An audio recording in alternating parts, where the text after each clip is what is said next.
अस्सलाम वालेकुम students, I am your English teacher from इनकी दुनिया। स्टूडेंट्स, आज की इस वीडियो में हम ब्लैक ब्यूटी जो कि यूनिट नंबर 2 है ऑक्सफोर्ड मॉडर्न इंग्लिश का, उसके जो है एक्सरसाइज B1 है वो आज करेंगे। तो स्टूडेंट स्टार्ट करते हैं आज की वीडियो।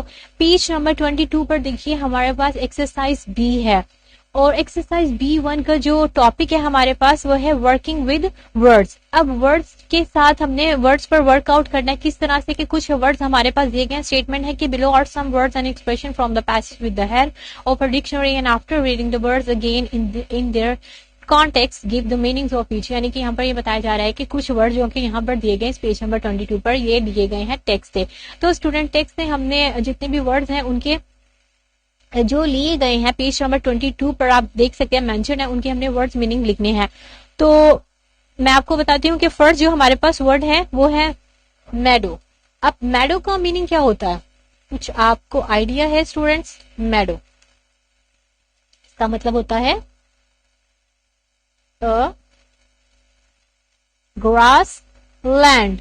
ठीक है स्टूडेंट, चरागाह कहते हैं, तो इसलिए इसको मैंने लिखा मीडो यानी चरागाह, ग्रासलैंड। फिर उसके बाद आता है वाइन।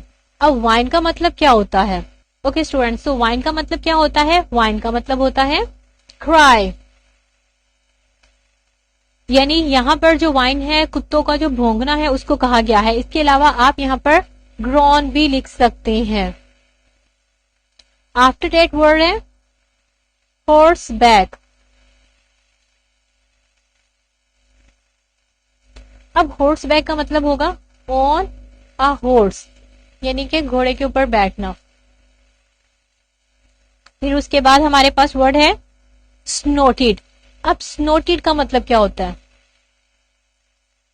स्नोरिंग करना। वैसे तो स्नोर का मतलब खराटे लेना होता है अगर हम इंसानों के लिए बात करें, बट यहाँ पर हम किसके बारे में बात करें? हम यहाँ चूंकि यहाँ पर एनिमल्स का जिक्र है, यहाँ पे घोड़ों का जिक्र है और इसके अलावा डॉग्स का है, तो डॉग्स की जो क्राई होती है उसके लिए हम वाइन यूज करेंगे यानी क्राई और ग्रॉन। और जो स्नोटेड है, स्नोटेड हम घोड़ों के लिए यूज करेंगे, लाइक वो जब अपना सांस बाहर निकालते हैं जोर से ही नहाते हैं तो उसको हम स्नोटेड कहते हैं। तो स्नोटेड यहाँ पर हम करेंगे, सेकेंड फॉर्म यूज की है, तो मैं भी यहाँ पर ब्रीथ आउट। ठीक है स्टूडेंट्स, उसके बाद हमारे पास है लाइकली। Likely, probably, गालिबन। ठीक है स्टूडेंट, समझ आ रही है? लाइकली और प्रोबेबली यानी कि गालिबन। फिर उसके बाद हमारे पास वर्ड आता है ब्रूक। अब ब्रूक जो होता है वो ब्रूक क्या होती है? नदी को कहते हैं, तो यहाँ हम लिखेंगे अ स्मॉल स्ट्रीम, नदी।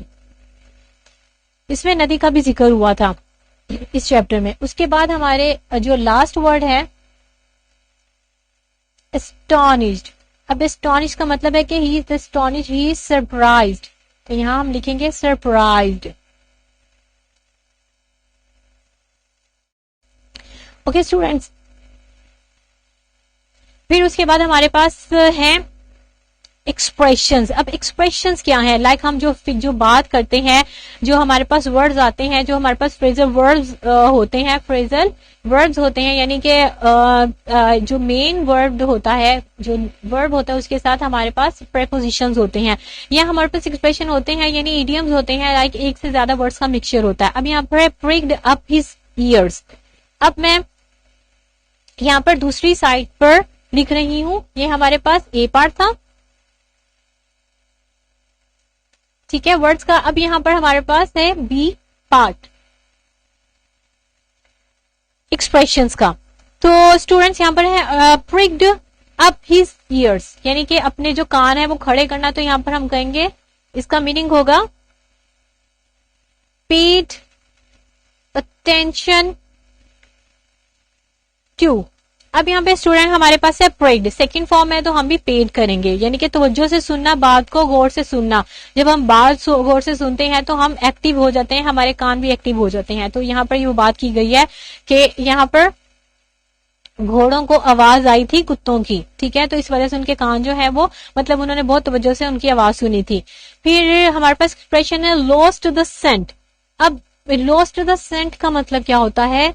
यानी सेंट कहते हैं खुशबू को, तो यहाँ पे स्मेल जो है वो खो देना, लॉस्ट खो देना, तो यहाँ हम लिखेंगे स्टॉप हैविंग द स्मेल, ठीक है ना, खुशबू का खत्म हो जाना।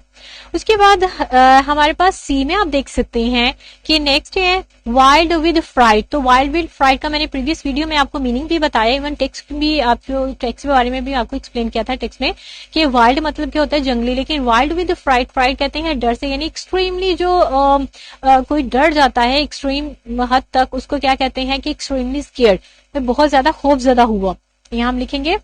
तो वाइल्ड विद फ्राइट का हमने लिखा एक्सट्रीमली फियर, एक्सट्रीमली स्केयर्ड। तो नेक्स्ट हमारे पास है स्टूडेंट्स डी। उसके बाद है कौन से वाला students, great deal. Great deal का मतलब होता है अ लॉट, ठीक है, तो यानी कि बहुत ज्यादा। अब स्टूडेंट्स ये हमारे क्या थे, हमारा यानी ए में हमारे पास वर्ड से और कुछ हमारे पास इस तरह से एक्सप्रेशन से जो मैंने आपको सोल्व करके बताई, तो इनको नोट कर लीजिए। और नेक्स्ट में मैं आपको जो इसका रिमेनिंग था एक्सरसाइज B2 उसके बारे में बताऊंगी और बाकी एक्सरसाइजेस के बारे में एक्सप्लेन करूंगी, वीडियो बनाऊंगी। तो अपना ख्याल रखिएगा। अल्लाह हाफिज स्टूडेंट्स।